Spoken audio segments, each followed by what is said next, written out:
মানুষ বলে না, অভাগা যেদিকে যায় সাগরের জল শুকিয়ে যায়, তো আমার অবস্থা সেরকমই। তো তোমাদের দাদা ভাইকে নিয়ে তো আমি এই প্রায় 1 মাস ধরে হসপিটাল হসপিটাল করছি, সত্যি কথাই। তো কাজের বাড়ির থেকে কি সেটা কি মেনে নেবে? তারা তো পয়সা দিয়ে লোক রাখে। তো সেই কারণে আর কি হসপিটাল হসপিটাল করতে করতে আমার কাজগুলো সব চলে গেছে।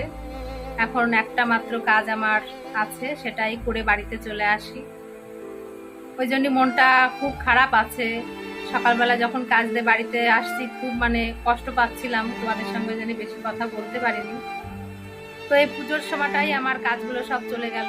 এখন একটা কাজই আছে, তোমাদের দাদা ভাইয়ের এখন ওষুধ কেনা, ছেলের টিউশনি পড়ানো, পড়াশোনার খরচাও তো কম না। তো কি করবো জানি না, গোবিন্দ কতদূর আমাদের করাবে কিছুই জানি না।